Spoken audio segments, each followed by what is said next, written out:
Eparhija Sremska je za mene jedna od najljepših eparhija koju sam do sada posjetila.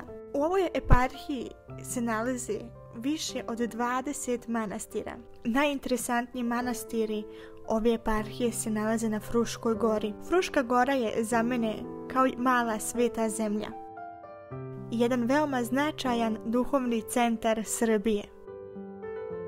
Ali moment, ovo nije kraj filma.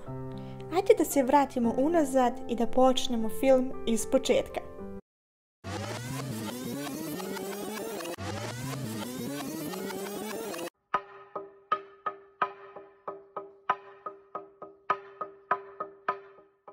Pomaže Bog, braće i sestre.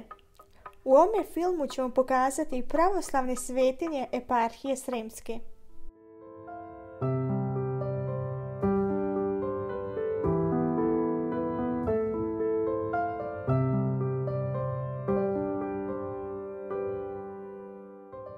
Ovo je prvi manastir koji sam posjetila u Sremskoj eparhiji.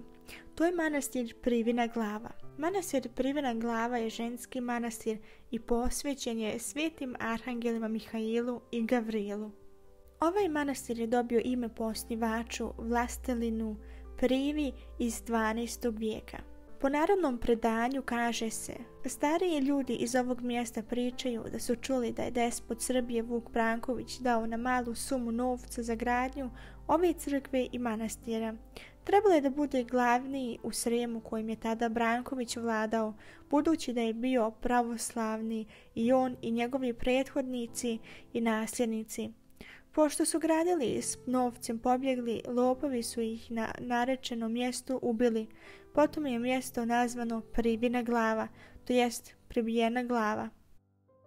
Žitije svete majke Angeline navodi svetog vladiku Maksima Brankovića kao osnivača manastira u vremenu od 1496. do 1502. godine. Po tom izvoru manastir Novo Hopovo je njegova prva zadužbina.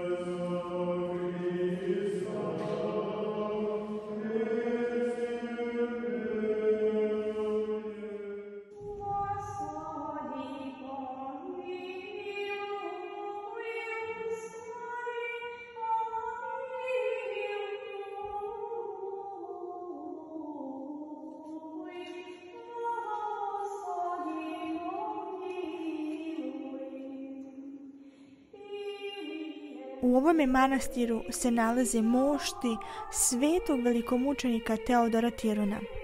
Tiron znači regrut. Tek što sveti Teodor biješe stupio u vojsku u puk Marmaritski u gradu Amasiji, kada otpoče gonjenje hrišćana pod carima Maksimijanom i Maksimom. Tako Teodor ne htje kriti da je i on hrišćanin, to bi potegnut na sud i vrgnut u tamnicu i tamnica zaključana i zapečaćena, jer nečastivi sudija hoćeše Teodora umoriti glađu. U tamnici se javi Teodoru sam Gospod Isus Hristos i ohrabri mučenika svoga govoreći mu: ne boj se Teodore, ja sam s tobom, ne uzimaj više zemaljske hrane i pića, jer ćeš biti u drugom životu, vječnom i neprolaznom, sa mnom na nebesima.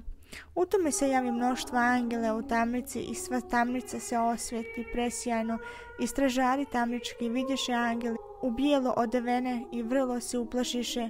Potom bi Teodor sveti izveden, istjazavan i na smrt osuđen, bačen bi u oganj i predaje dušu svoju svetu Bogu višnjem, postrada 306. godine. Sljedeći manastir koji sam posjetila jeste manastir Staro Hopovo. On se nalazi nedaleko od manastira Novo Hopovo. Manastir je podignut između 1496. i 1520. godine od strane despota Đorđa Brankovića.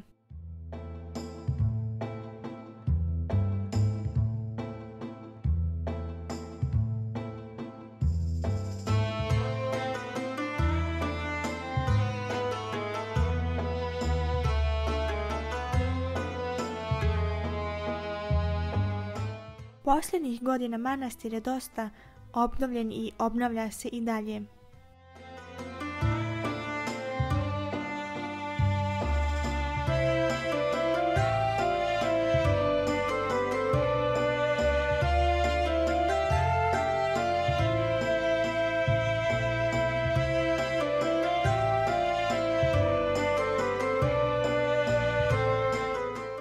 Ozjedan je i zvonik, tako da je manastir Staro Hopovo dobilo svoj novi izgled. Manastir Grgetek podiže 1471. godine u Sremu despot Vuk Grgurević kao zadužbinu svom ocu oslepljenom Grguru Brankoviću. Manastir Grgetek je ženski manastir i posvećen je prenosu moštiju svetog oca Nikolaja.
Manastir Krušedol je muški manastir i posvećen je blagovijesti.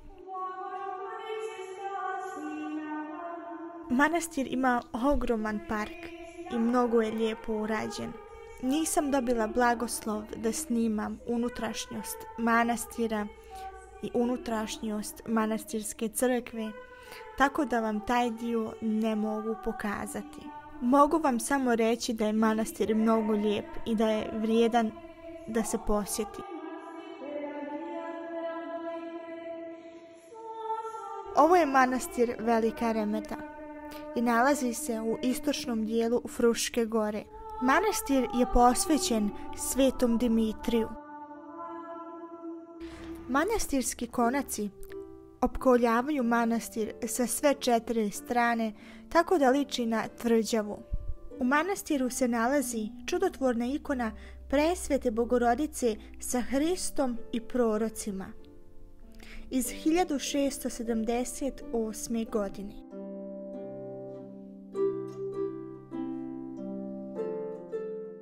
Ovo je manastir Jazak i ženski manastir. Po narodnom predanju u Stari Jazak je osnovao srpski despot Jovan Branković, mlađi sin despotice Angeline i despota Stefana Slijepog. Crkvište starog manastira, koji je bio posvećen vedenju Presvete Bogorodice, udaljeno je oko kilometar od današnjeg manastira Jaska. Godine 1705. monah Hristofor je prenao iz Nerodimlja mošti svetog cara Uroša.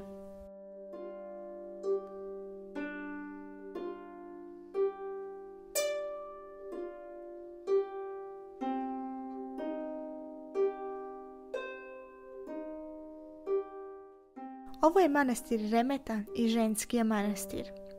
Riječ Remeta je grčkog porijekla eremita i znači pustinja. Mala Remeta, mala pustinja. Po predanju, ovaj manastir, posvećen pokrovu Majke Božije, podigao kralj Dragutin i darovao kao metoh monasima manastira Rača na Drini. Prvi pisani sačuvani trag o manastiru je iz 1541. godine.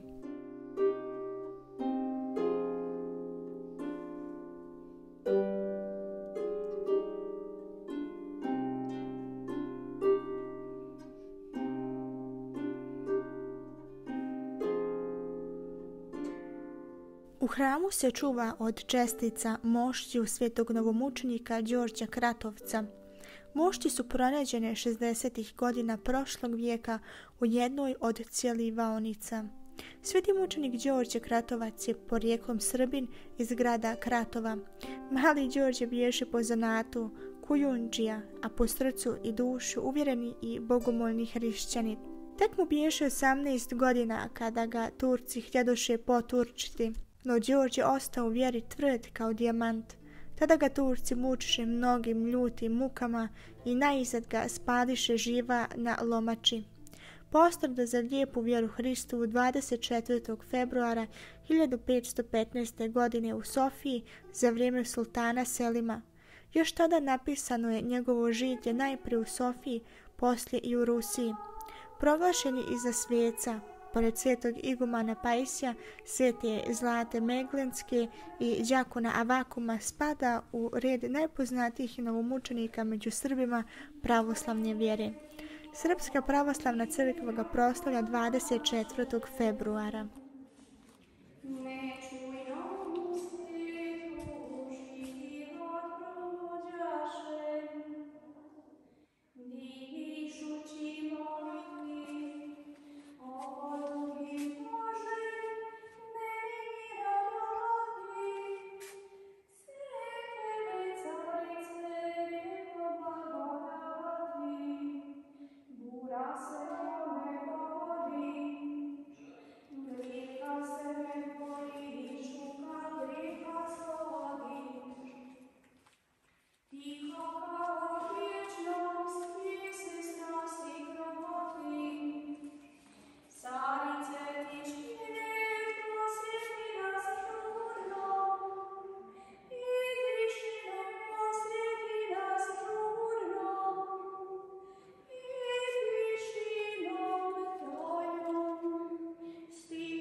Manastir Bešanovo je, prema predanju, osnovao kralj Dragutin Nemanjić. Posvetio ga je svetim arhangelima Mihailu i Gavrilu, zaštitnicima njegove plemenite vladarske loze.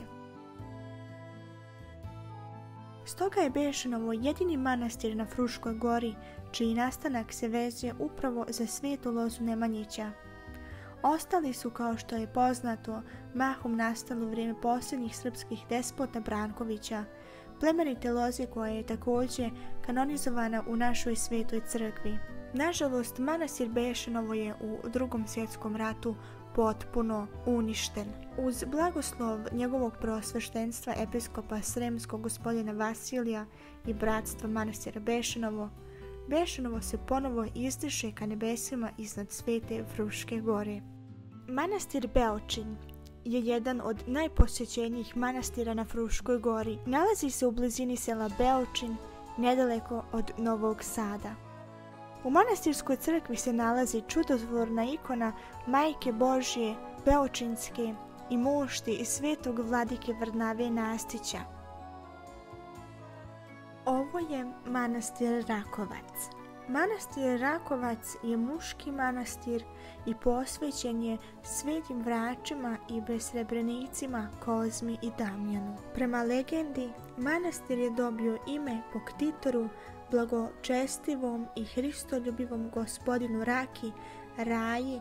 On je bio komornik Sremskog despotskog dvora.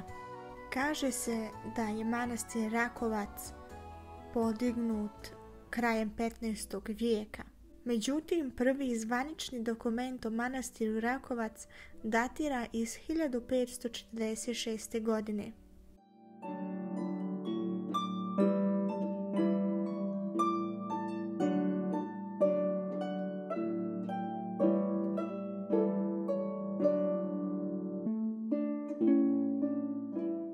Kada sam dolazila u manastir, tada se manastirska crkva renovirala.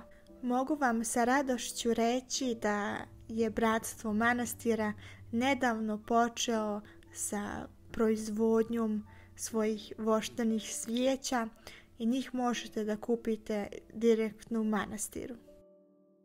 Ovo je manastir Sremska ravanica Vrdnik i posvećen je Vaznesenju Gospodnjem. Smatra se da je manastir podignut tokom 15. vijeka ili početkom 16. vijeka. Mošti svetog kneza Lazara su boravile u ovom manastiru do 1942. godine i kasnije su prenijete u manastir Ravanica koja se nalazi u Braničevskoj eparhiji. Ostale su samo čestice njegovih moštiju u ovome manastiru.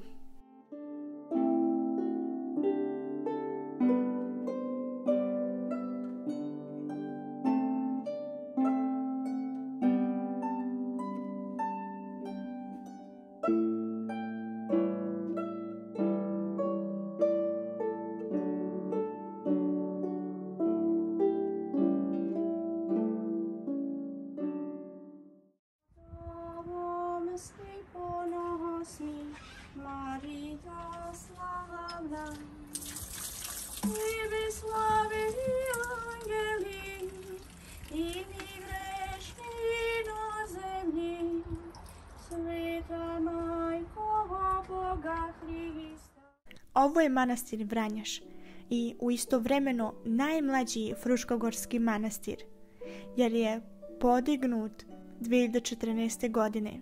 Manastir Vranjaš je muški manastir i posvećen je svetom Vasiliju Ostrškom.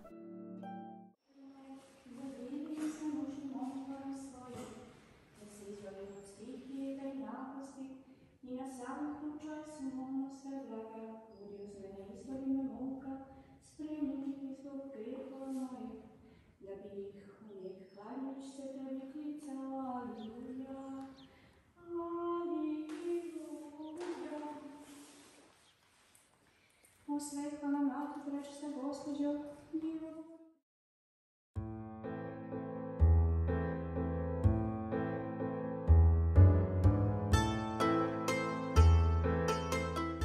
Interesantno je spomenuti da je manastir Vranjaš podignut na izvoru žive vode.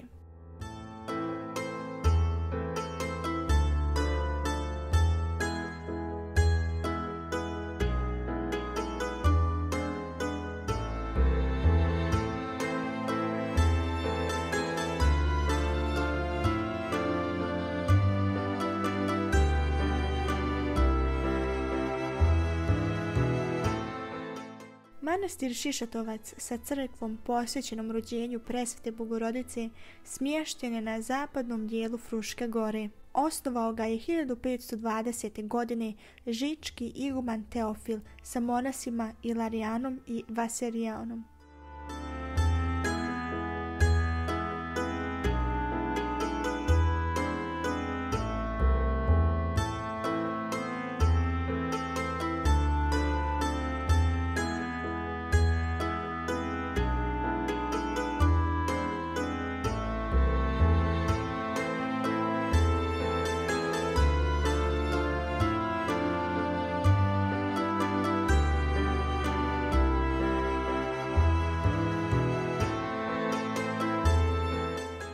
Manastir Petkovica je ženski manastir i posvećen je Svetoj Petki i nalazi se nedaleko od manastira Šišatovca. Po predanju manastir je osnovala udovica Stefana Štiljanovića, despotica Jelena u prvoj četvrtini 16. vijeka.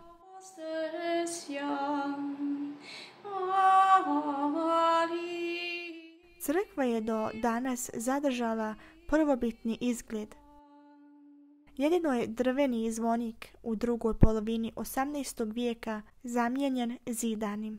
Crkva je ukrašena freskama koje su slikane 1588. godine. Ljudi likujte, narodi čujte, Hristos voskrese, radost donese. Pčele se Hristos voskrese, radost donese.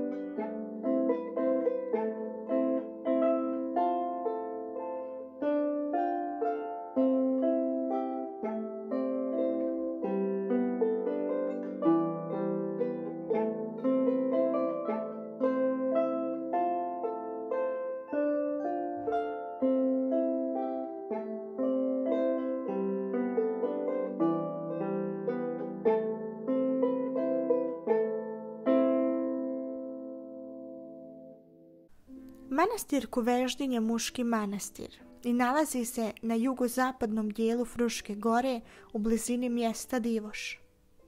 Manastirski kompleks čini crkva sa zvonikom okružena sa 3 strane spratnim konacima, a na 4. je podignut zaštitni zid. Na brdaščetu iznad manastira nalaze se groblje i mala kapela. Manastir Kuveždin je posvećen Svetome Savi.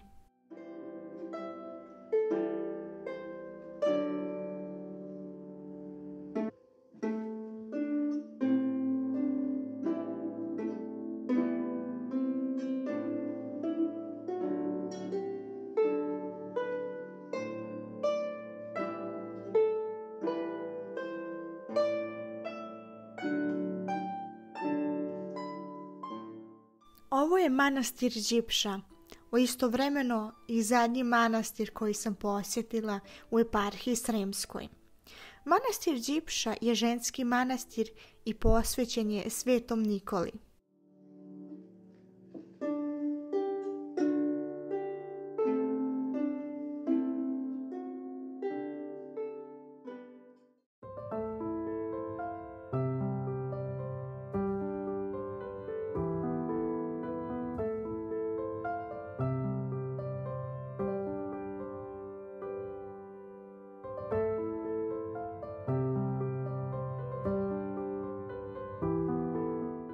I ovo je bilo moje putovanje kroz Sremsku eparhiju.